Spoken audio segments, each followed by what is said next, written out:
네, 이제 공인중개사 정책심의위원회에 관련된 문제와 바로 이어지는 두 번째 챕터인 공인중개사 제도에 대해서 살펴보겠습니다. 한 문제에서 두 문제 정도 문제가 출제가 될 거고요. 지금까지 봤었던 공인중개사법 총칙은 서너 문제 정도 문제가 출제되는 부분이었습니다. 41번입니다. 51페이지. 공인중개사 정책심의위원회가 공인중개사의 업무에 관한 사항을 심의하는 구체적 내용이 아닌 것은 그랬는데, 공인중개사 정책심의위원회가 심의 의결하는 사항이 공교롭게도 4가지입니다. 근데 시험이 오지선다형으로 출제되니까 이런 형태로 문제가 자주 나오는데, 1항에 실무교육 및 연수교육기관의 위탁에 관한 사항, 이건 공인중개사 정책심의위원회가 의결할 문제가 아니고, 실무교육이든 연수교육이든 직무교육이든 업무 위탁 가능하죠. 예, 업무 위탁받을 수 있는 기관이 셋 있었어요. 공기업 준정부기관 있었고요. 공인중개사 협회가 있었고, 부동산 관련학과가 개설된 전문대학을 포함한 대학 있었습니다.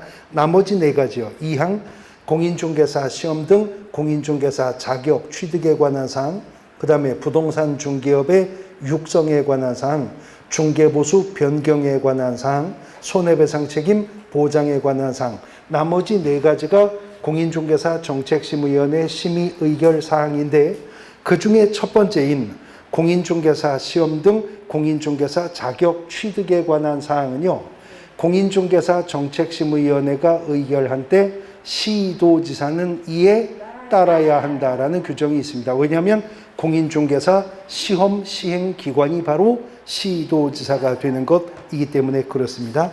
1항이 정답입니다. 페이지 넘어가 42번. 정책심의위원회에 관한 설명으로 옳은 것은 1항 심의위원회 위원장은 국토교통부 소속 고위 공무원단에 속하는 공무원 중에서 국토교통부 장관이 지명한다. 그래요? 공인중개사 정책심의위원회 위원장은 공인중개사법령이 직접 정했죠. 누가 맡는다고? 네, 국토교통부 제1차관, 2차관? 네, 1차관이 맡는다. 국토교통부에는 장관 외에 1차관과 2차관이 있다고 했어요. 1차관은 뭐 한다 그랬죠? 국토한다 그랬잖아요. 국토. 2차관은 교통하고요. 국토 업무가 부동산 관련 업무니까 1차관 맡도록 합니다. 비교할 것은 공인중개사 정책심의위원회는 위원장 1명을 포함하여 7명 이상 11명 이내로 구성하죠. 부위원장은 없어요. 그런데 우리 공인중개사 법령에 또 하나의 위원회가 있는데, 공제사업운영위원회라고 하는 곳이 있죠. 거기는 위원장과 부위원장을 각각 1명씩 두어서 위원회 총수는 19명 이내의 위원으로 구성한다. 거기는요, 부위원장과 위원장이 각각 있는데 누가 맡는데요? 위원 중에서 호선한다. 위원들이 투표로 뽑는 거죠. 거기는요, 부위원장이 있기 때문에 위원장이 부득이한 사유로 직무를 수행할 수 없는 때에는 부위원장이 직무를 대행하잖아요. 그런데 여기는요, 부위원장이 없죠. 그러니까 위원장이 부득이한 사유로 직무를 수행할 수 없는 때에는 위원장이 미리 지명한 위원이 직무 대행한다고 했었던 겁니다. 그 다음 2항 심의위원회 위원장 1명을 포함하여 5명 이상 7명 이내 위원으로 구성합니까? 세븐일레븐이라고 그랬죠. 7명 이상 11명 이내 위원으로 구성합니다. 근데요, 지금 제가 1항 지문, 2항 지문 틀린 지문을 만들었잖아요. 그럼 이거 어디서 가져왔느냐? 공인중개사 정책심의위원회는 예전에 구부동산 중개업법 시절에 공인중개사 시험위원회였었어요. 근데 위원회 명칭을 바꿨거든요. 옛날에 공인중개사 시험위원회 위원장은 국토교통부 소속 공무원단 고위공무원 중에 국토부 장관이 지명했었어요. 예전에 공인중개사 시험위원회는요, 5명 이상 7명 이내 위원이었었다고요. 거기서 제가 가져온 거거든요. 상습적인 출제 방식이 제도가 개편되어 법이 개정되면 개정 전에 있는 내용을 갖다가 틀린 지문으로 내는 겁니다. 그래서 유의하셔야 됩니다. 그 다음 3항 심의위원회는 재적위원 과반수 찬성으로 안건을 의결한다. 그런가요? 아니죠. 개의 요건은 재적위원회 과반수 출석을 요하는 거 맞죠? 그러나 의결 요건은 재적위원이 아니라 출석위원 중 과반수 찬성으로 안건 의결합니다. 그거는 공인중개사협회 공제사업운영위원회도 똑같죠? 그리고 공인중개사법의 과반수라는 말은 한 번 더 나온다고 했어요. 기억나시는 분? 네, 공인중개사협회 창립총회에는 회원인 개업 공인중개사 600명 이상이 출석해야 되고 창립총회에 출석한 회원 중 과반수가 정관에 동의해야 된다 그랬었죠. 이렇게 공인중개사법에 과반수가 3번 나오는데 과반수라 함은 2분의 1 초과를 의미한다는 점에서 2분의 1 이상이라고 하는 표현과 다른 거죠. 그러니까 반수 이상과 과반수는 의미가 다른 겁니다. 이거는 2분의 1을 초과할 것을 말하는 거죠. 근데 2분의 1 이상이라고 하는 말 보신 적 있죠? 예, 물건이 주택이냐 아니냐를 판단할 때는 전체 면적 중 주거용으로 쓰는 면적이 2분의 1 이상이면 주택으로, 거꾸로 미만이면 비주택으로, 거기는 2분의 1을 또 포함하는 개념이었었네요. 사항, 공무원인 위원을 제외한 심의위원회 위원의 임기는 2년으로 한다. 사항이 맞죠? 예, 공인중개사 정책심의위원회 위원의 임기도 2년이고요. 공제사업운영위원회 위원의 임기도 2년입니다. 근데요, 공제사업운영위원회는 위원의 임기를 2년으로 하는데 1회에 하나여 연임할 수 있다라는 말이 있고 여기는 그 말이 없는 점에서 세부적인 차이가 있을 뿐입니다. 4항이 옳은 점은 정답이고요. 5항 심의위원회 위원장은 위원이 제척사유에 해당함에도 불구하고 회피하지 아니한 경우에는 해당 위원을 해촉할 수 있다. 그걸 위원장이 할 수 있나요? 국토교통부 장관이 해촉을 할 수가 있는 거죠. 공정한 심의 의결을 꾀하기 위해서 공인중개사 정책심의위원회 심의 의결에 제척사유 규정을 두고 있죠.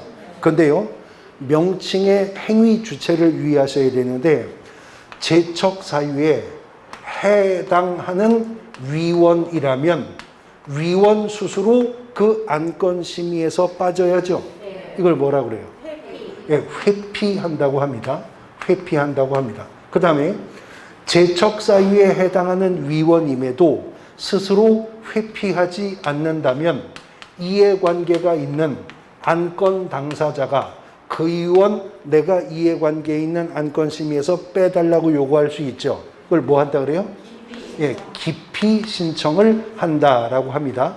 그러면 안건 당사자가 기피 신청을 하면 기피 신청을 받은 해당 위원이 제척사유에 해당하는지는 누가 정해요? 예, 공인중개사 정책심의위원회가 표결로 정하는 거예요. 근데 그 표결할 때 기피 신청을 받은 위원 표결에 참여할 수 있어요?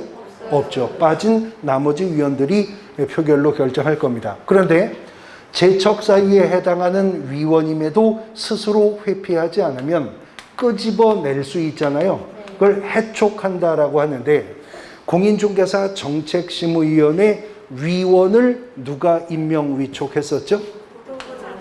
네, 국토교통부 장관이 임명 위촉했었기 때문에 국토교통부 장관이 해촉하게 된다는 겁니다. 위원장이 해촉하는 거 아니고 위원은 국토부 장관이 임명 위촉했었으니까. 근데 위원장이 정하는 게 있었어요. 누구? 사무를 처리할 간사를 한 명 둔다고 했었잖아요. 예, 간사는 국토교통부 소속 공무원 중에서 위원장이 지명한다 그랬습니다. 그러니까 제1차관이 간사를 지명하는 것이었었죠. 사항이 정답입니다. 43번. 공인중개사 법령상 공인중개사 정책심의위원회에 관한 설명으로 옳은 것을 모두 고릅니다. 기억. 국토교통부에 심의위원회를 반드시 두어야 하나요? 둘 수 있다라고 규정되어 있었죠. 니은 심의위원회 위원은 부동산 관련 분야에 관해서 학식과 경험이 풍부한 자 또는 비영리 시민단체에서 추천한 자 중에서 위원장이 임명 위촉합니까? 국토부 장관이 임명 위촉합니다. 디귿 심의위원회 위원장은 국토교통부 장관으로 해요? 국토교통부 제1차관이 맞는 거죠. 리을 심의위원회는 위원장 1명을 포함해서 7명 이상 11명 이내 위원으로 구성됩니다. 미음 심의위원회 운영에 관해서 필요한 사항은 심의위원회 의결을 거쳐 위원장 정한다. 미음은 맞죠? 비읍 국토교통부 장관은 심의위원회 위원이 제척사유에 해당하는데도 회피하지 않으면 해당 위원을 해촉할 수 있었습니다. 미음과 비음만 맞습니다. 1항이 정답입니다. 3번 아까와 똑같은 문제인데 정책심의위원회 심의사항 아닌 것은 심의사항 4가지가 있다고 했었죠. 그런데 공인중개사협회의 주된 예상 집행에 관한 사항 이거는 정책심의위원회 심의의결사항 아닙니다. 45번 정책심의위원회에 관한 설명으로 틀린 것을 물었는데요. 2항 심의위원회 위원은 위원장이 임명위촉하는 게 아니고 국토교통부 장관이 임명위촉했었습니다. 46번 공인중개사 자격시험에 관한 설명으로 옳은 것을 모두 고른 것은 기억 공인중개사 정책심의위원회에서 시험에 관한 사항을 정하는 경우에 시도지사는 이에 따라야 한다. 그런 규정이 있었죠? 니은 국토부 장관이 직접 시험 문제를 출제하려는 경우에는 공인중개사 정책심의위원회에 사후 의결을 거쳐요? 사전 의결을 거쳐야 가능합니다. 디귿 시험 시행기관장은 시험을 시행하기 어려운 부득이한 사정이 있는 경우에는 공인중개사 정책심의위원회 의결을 거쳐 당해 연도의 시험을 시행하지 않을 수 있다. 공인중개사 시험은 매년 1회 2, 3 시행을 원칙으로 하지만 시행하기 어려운 부득이한 사유가 있다면 이런 절차를 거쳐 당해 시험을 안 볼 수도 있습니다. 리얼 국토교통부 장관은 공인중개사 시험의 합격자에게 공인중개사 자격증을 교부해야 된다. 국토교통부 장관이 직접 시험을 시행하는 경우는 있을 수 있죠. 그러나 그때에도 공인중개사 자격증 교부는 언제나 시도지사가 교부하는 겁니다. 기업과 디귿만 맞습니다. 2항 정답입니다. 이제 바로 이어지는 두 번째 챕터 공인중개사 자격제도에 관한 단원입니다. 1번 공인중개사에 관한 설명으로 옳은 것은 1항 공인중개사 자격을 취소하려 할 때에는 미리 해당 공인중개사에 대하여 청문을 행하여야 한다. 1항이 맞죠? 공인중개사법상 5가지의 행정처분 중 취소 처분이 3가지인데 등록 취소, 자격 취소, 지정 취소. 취소 처분은 잘못된 행정처분을 처분 전 단계에 미리 예방해서 행정처분의 적법성과 정당성을 담보하기 위해 청문을 실시하도록 하는 게 원칙입니다. 물론 예외가 있죠. 1항이 옳은 지문이고요. 2항 미성년자도 법인인 개업 공인중개사에 고용되면 공인중개사로 업무에 종사할 수 있나요? 자, 미성년자가 공인중개사 시험 볼 수 있나요? 합격하면 자격증 주나요? 근데 미성년자는 공인중개사가 될 수는 있지만 중개법인의 임원이 될 수가 없죠. 왜요? 결격사유에 해당되기 때문입니다. 3항 공인중개사 시험에 합격한 자는 어떠한 경우이든 중기업 등록을 받을 수 있어요? 그러니까 자격증만 있으면 등록이 돼요? 아니에요. 공인중개사 자격을 취득했어도요. 등록을 받으려면 또 뭐가 필요해요? 네. 건축물 내장에 기재된 공간에 사무소 확보했어야죠. 그리고 등록 신청 일전 1년 이내에 실무교육 수료했어야죠. 그리고 등록의 결격 사유에 해당하지 않았어야만 등록을 받을 수가 있었던 것입니다. 4항 미성년자는 공인중개사 자격시험에 응시할 수 없다. 이제 응시 자격은 연령을 폐지한 지가 오래죠. 연령 제한 없습니다. 5항 공인중개사 자격증은 5년마다 갱신을 받아야 유효하다? 일신전속적이죠. 한 번 자격을 취득했다면 자격 취소 처분을 받지 않는 한 영속적으로 자격의 효력은 유지됩니다. 1항이 정답입니다. 2번 문제. 공인중개사 제도에 관한 설명으로 틀린 것은 1항 실무교육을 수료하지 않아도 공인중개사가 될 수 있으나 그렇죠? 네. 중개업에 종사하려면 반드시 실무교육을 이수해야 됩니까? 중개업에 종사하려면 아닙니다. 중개보조원으로 중개업에 종사하는 자는 직무교육을 받으면 되지 실무교육 안 받아도 되죠. 1항이 틀린 질문 정답입니다. 3번 문제. 공인중개사 자격시험에 관한 설명으로 틀린 것을 묻습니다. 2항 지문을 보시면 시험 시행기관장은 시험의 개략적 사항 공고 후 시험 일시, 시험 장소, 시험 방법, 합격자 결정 방법 및 응시 수수료 반환에 관한 사항 등 시험 시행에 관해서 필요한 사항을 시험 시행일 60일 전까지 오늘 기간 정리해서 보셨어요? 네. 예, 60일 전이 아니라 90일 전까지 일간신문 관보 방송 중 하나 이상에 공고하고 인터넷 홈페이지에 공고해야 됩니다. 2항이 틀렸는데요. 확정 공고는 시험 시행일 90일 전까지 해야죠. 근데 그 전에 예정 공고는 언제까지? 네, 매년 2월 말일까지였었습니다. 60일이 아니라 90일인데 그러면 마침 오늘 테마 정리에서 있었으니 60일은 뭐가 60일이었죠? 오늘 60 커닝하지 마시고 60일 뭐가 있었죠? 부동산 등기 특별조치법상 등기 신청 다 60일 이내에 해야 된다 그랬어요. 그래서 쌍무계약은 언제로부터 60일? 잔금 지급 반대급부 이행 완료일 그날이 잔금 지급일이에요. 맞아요? 그날로부터 60일. 편무계약은 계약의 효력 발생일로부터 60일 이내. 보존등기 신청도 60일인데 보존등기 신청할 수 있음에도 미등기로 계약했으면 계약일로부터 60일. 그렇지 않은 경우에는 등기 신청할 수 있게 된 날로부터 60일이었죠. 그리고 또 60일 이내 하라는 게 하나 더 있었는데 외국인이 대한민국의 부동산을 계약을 원인으로 취득했을 때 체결일로부터 60일 이내에 특례 규정에 따르는 신고하라고 했었네요. 여기는 90일입니다. 2항이 정답입니다. 4번 문제. 공인중개사에 관한 설명으로 틀린 것은 3항 보시면 공인중개사 자격증 교부 시도지사와 사무소 소지지 관할 시도지사가 다른 경우 자격증 교부 시도지사가 자격 취소 처분에 필요한 절차를 모두 이행한 후 사무소 소재지 관할 시도지사에게 통보한다. 뒤바뀌었죠? 자격 취소 처분에 필요한 모든 절차는 사무소 소재지 관할 시도지사가 하는 것이고 취소 처분을 교부한 시도지사가 하는 것이었었습니다. 3항이 정답입니다. 5번 문제.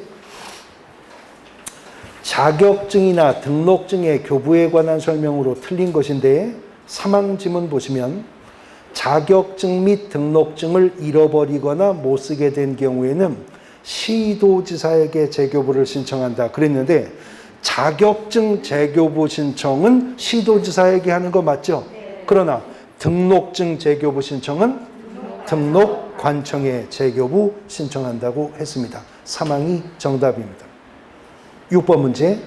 공인중개사에 관한 설명으로 옳은 것은 1항 공인중개사 정책심의위원회는 국토교통부에 둘 수 있다. 1항이 옳은 지문이죠. 정답이고요. 2항 자격증 교부 시도지사와 사무소 소재지 관할 시도지사가 서로 다르면 취소 처분은 누가? 그렇죠. 교부한 시도지사가 행하는 거죠. 틀렸습니다. 그 다음 3항 미성년자는 공인중개사가 될 수 없나요? 될 수 있어요. 왜냐하면 응시 자격에 연령 제한이 없으니까요. 그 다음 4항 미국 국적을 가진 자는 공인중개사 시험에 응시할 수 없어요? 응시할 수 있어요. 그러면 미국 국적을 가진 자가 응시하면 시험지 영어로 줘요? 그런 건 없습니다. 그냥 한국어로 풀어야 됩니다. 그러니 합격할 가능성은 그리 높지 않겠죠? 여러분들을 보면 알아요. 여러분들을 보면, 여러분들은 한국어를 모국어로 삼고 30년, 40년을 살아왔는데도 읽어보면 뭔 소리인지 알아먹지를 못하겠는데 미국인이 이걸 번역을 해가서 합격을 한다는 게 쉽지는 않지만 어쨌든 국적에 대한 제한은 없죠. 그 다음 5항 2014년 11월 14일 시행한 공인중개사 시험에서 부정행위를 한 응시자는 2017년 11월 13일까지 응시 자격 정지됩니까? 자, 자격이 취소된 자는 3년간 응시 자격 제한되죠. 그러나 시험에서 부정행위로 적발된 자는 얼마? 5년이 경과해야 됩니다. 지금 3년밖에 안 됐으니까 이자 응시 자격 앞으로도 2년 더 있어야 됩니다. 지금 6번 문제 5항이에요. 11월 14일, 6번 문제 5항 11월 14일 밑에 언더라인 하시고 메모하실 게 있는데 11월 14일 밑에 밑줄 긋고요. 예, 신준선 교수 생일이라고 써주세요. 아니 웃지 말고 써두세요. 신준선 교수 생일 괄호 열고 양력이라고 써주시면 헷갈리지 않을 것 같네요. 근데 내 생일이라고 내가 문제 만든 거 아니에요. 아니고 이거 옛날 기출문제 지문이에요. 옛날 기출문제 지문 제가 그대로 갖다 쓴 건데 진짜로 2014년 11월 14일 날 공인중개사 시험이 있었었어요. 네, 진짜로 있었었어요. 그래서 그 후에 이 지문이 나온 거라고요. 근데 2014년 11월 14일 시행된 시험이요. 그 악명 높은 15회 공인중개사 시험. 네. 1258명 합격하던 그 시험. 1%도 합격자가 안 나오던 그 시험. 그래서 시험이 난리가 나고 집단 데모가 생기고 그래서 15회 추가 시험을 치르게 했었던 바로 그 시험이 2014년 11월 14일 15회 시험일입니다. 그래서 역사적으로 중요하지만 그거보다 중요한 거는 제 생일이라는 점이 더 중요합니다. 메모를 해 두시면 나중에 합격하시고 이 고마운 마음을 어떻게 주체할 수 없을 때 사용하실 수가 있을 것 같아요. 7번 공인중개사 시험제도에 관한 설명으로 옳은 것은 1항 시험 시행기관장은 시험을 시행하고자 하는 때에는 시험 시행에 관한 계략적 사항을 매년 2월 말일까지 관보에 고시합니까? 시험 공고요. 일간신문 관보 방송 중 하나에 공고하고 인터넷 홈페이지에 공고하는 거죠. 그러면 관보에 고시해야 될 일은 따로 있잖아요. 뭐죠? 관보에 고시해야 한다라는 게 있었잖아요. 뭐죠? 업무 위탁이었었죠. 공인중개사 시험 시행 업무를 위탁했든 교육 업무를 위탁했든 업무를 위탁한 사실은 관보에 고시하여야 한다라고 하는 표현이 있었었죠. 그 다음 2항 공인중개사 시험을 시행하고자 하는 때에는 시험의 시행에 관해서 필요한 사항을 시험 시행일 6개월 전까지 공고하나요? 90일 전까지 공고였어요. 틀렸고요. 3항 제2차 시험에서 시험 시행기관장이 응시생의 형평성 확보를 위해서 필요한 경우에 선발 예정 인원 공고하니까? 아니죠. 형평성 확보 그러면 무슨 말이 나와야 돼요? 최소자가 나와야죠. 최소 선발 인원이나 비율을 공고할 수 있죠.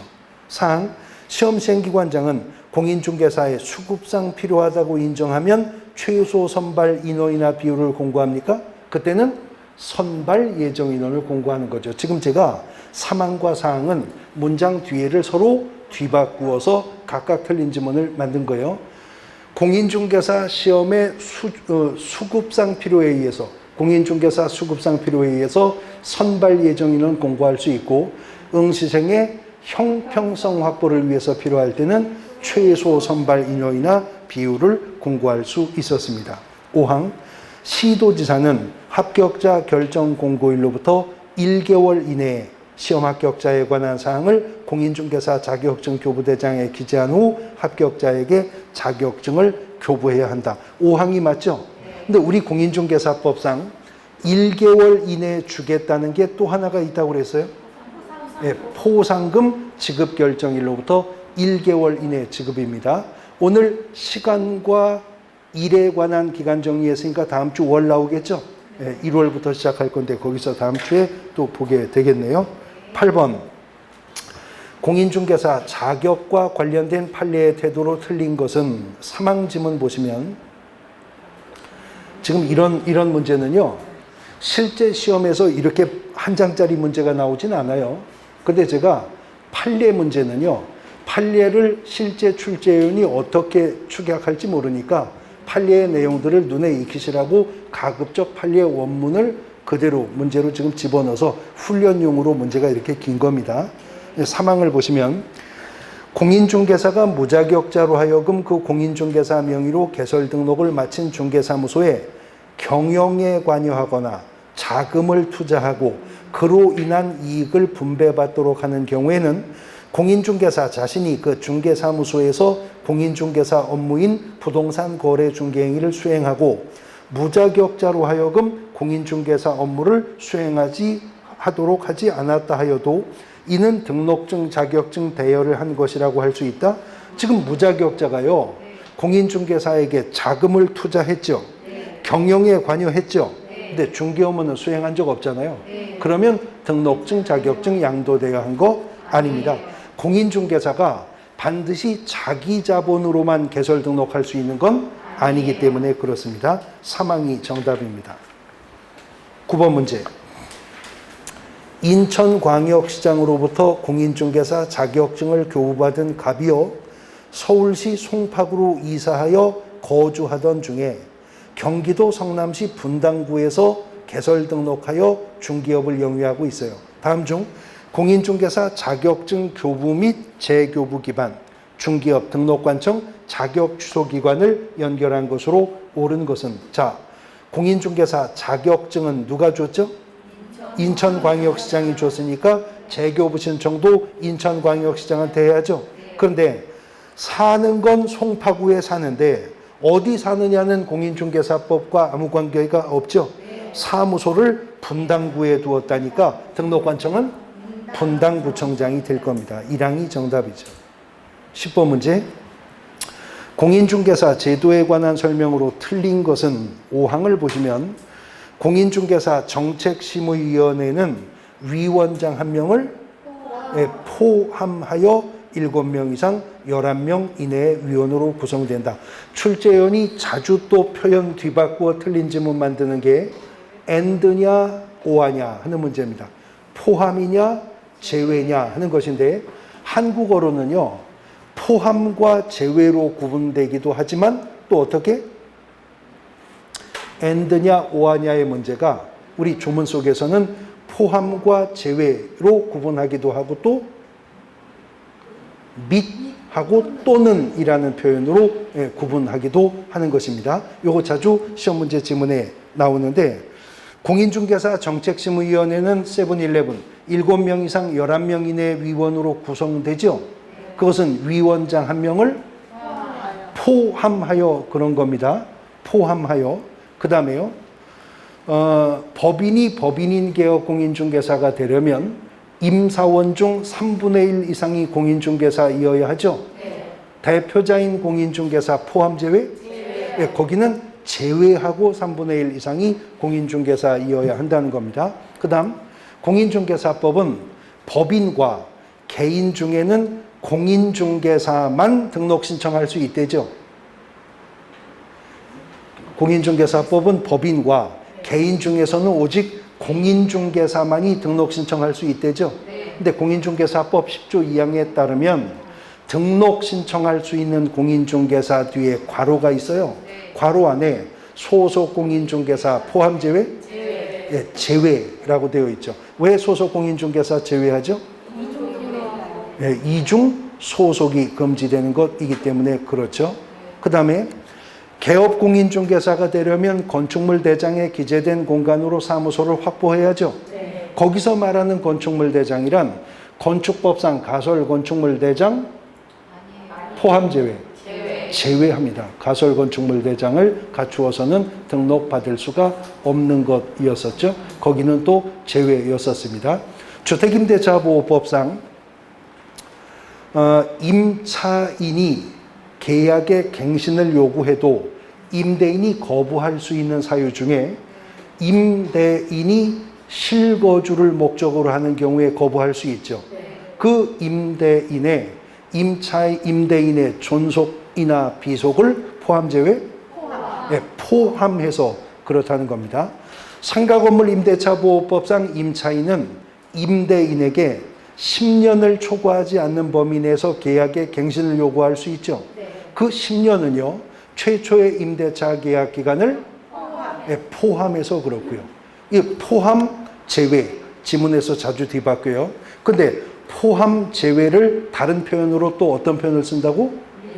및이라고 하는 표현과 또는이라고 하는 표현을 쓰죠.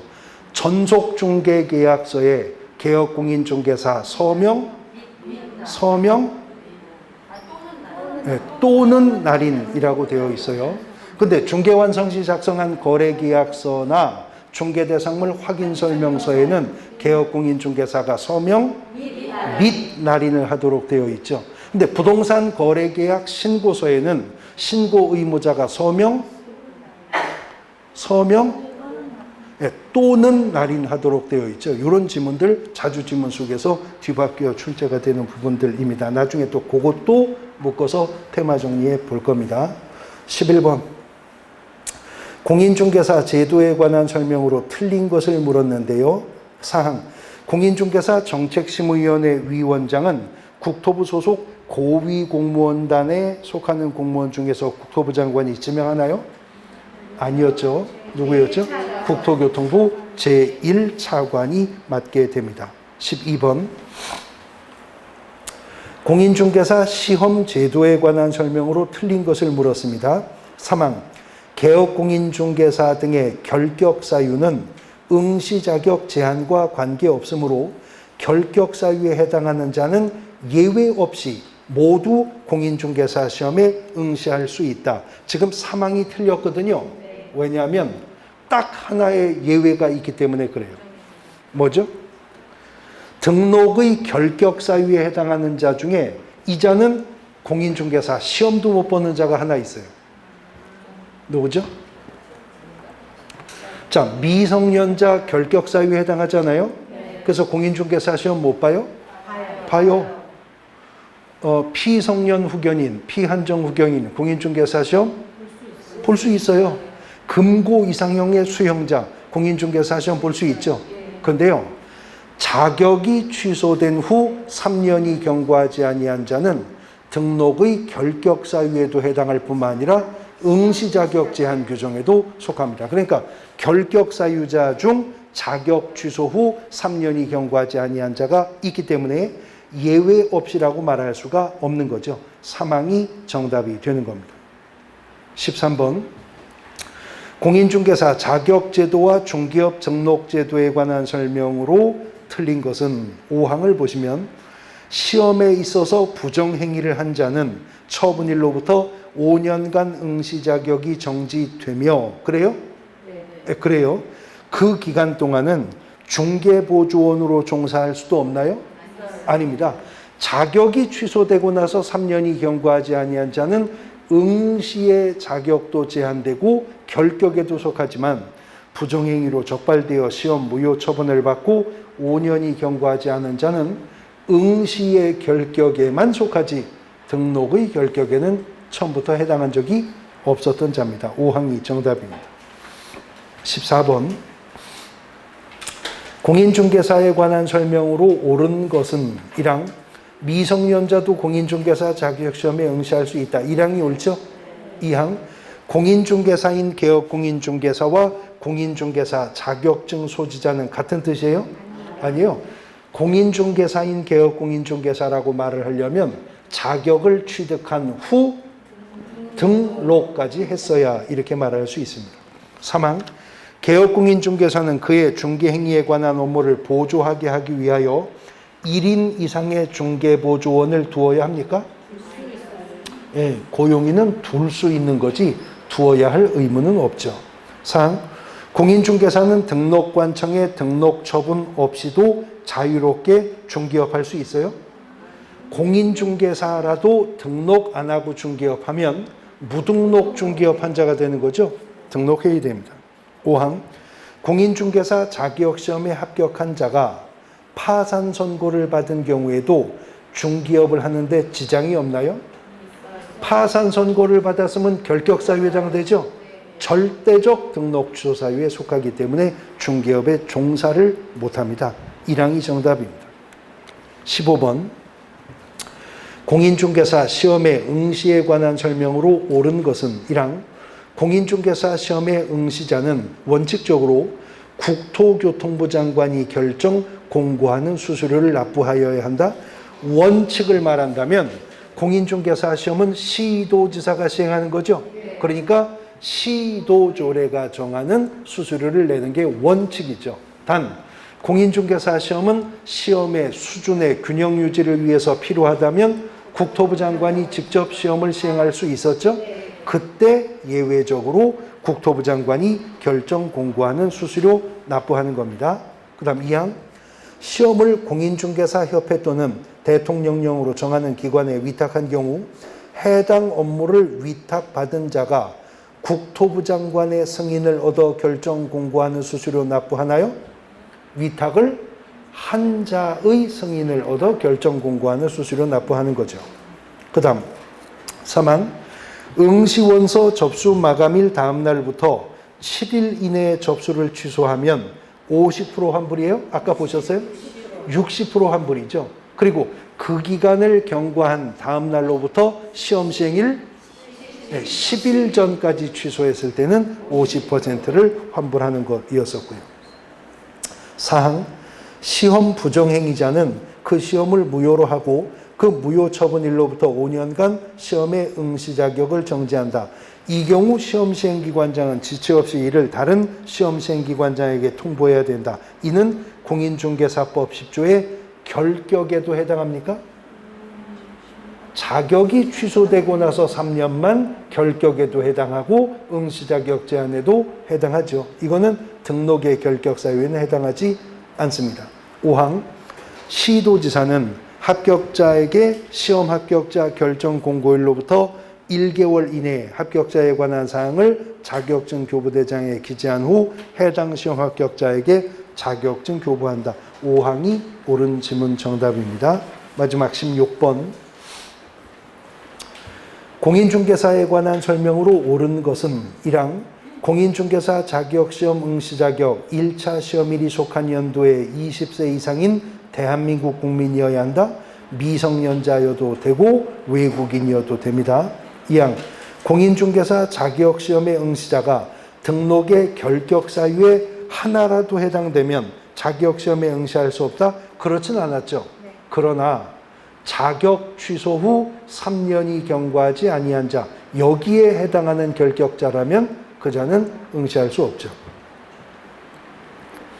3항 부정행위자는 그 시험을 무효로 하고 해당 시험일로부터 3년이 아니라 5년간 응시 자격이 제한됩니다. 자, 공인중개사 법령에 규정된 응시 자격 제한은 딱 두 가지뿐이에요. 두 가지. 첫 번째, 자격이 취소되고 3년이 경과하지 아니한 자. 그 다음에 부정행위로 적발되어서 무효 처분을 받고 처분일로부터 5년이 경과하지 아니한 자 외에는 응시 자격 제한 없죠. 근데 법 규정에는 없는데요. 이제 시험 보시면 수험표 받으실 거 아니에요. 예, 거기 유의사항들이 인쇄되어 있죠. 그 둘 말고도 응시할 수 없다고 그 수험표에 나오는 분이 있어요. 누굴까요? 이건 법 규정이 없는데 응시표에 수험표에는 인쇄되어 있어요. 자격이 취소되고 3년이 경과하지 아니한 자, 부정행위로 적발되어 시험 무효 처분을 받고 5년이 경과하지 아니한 자, 이건 법에 있잖아요. 그 사람 아닌데 응시할 수 없다고 수험표에 나와요. 누굴까요? 장애인이요? 장애인 공인중개사 시험 볼 수 있어요. 나중에 수험표 받아보시면 볼 텐데요. 이미 자격을 취득하신 분은 응시할 수 없습니다. 자격증 딴 사람 응시할 수 없습니다는 말이 수험표에는 나올 겁니다. 그 다음에 4항 공인중개사가 아닌 자가 공인중개사 명칭을 사용한 경우에 1년 이하의 징역 또는 1,000만 원 이하의 벌금이다. 제가 아닌 자들 위반하면 1년 1천 간다고 그랬죠? 그래서 4항이 정답이고요. 5항. 공인중개사 자격이 취소된 자는 5년이 아니라 3년이 경과하면 응시가 가능해집니다. 오늘은 공인중개사법 총칙과 공인중개사 자격 제도까지 내용 정리하셨고요. 다음 주에는 중개사무소 개설등록제와 중개사무소 운용과 관련된 문제들 살펴볼 겁니다. 오늘 수업은 여기까지입니다. 수고하셨습니다.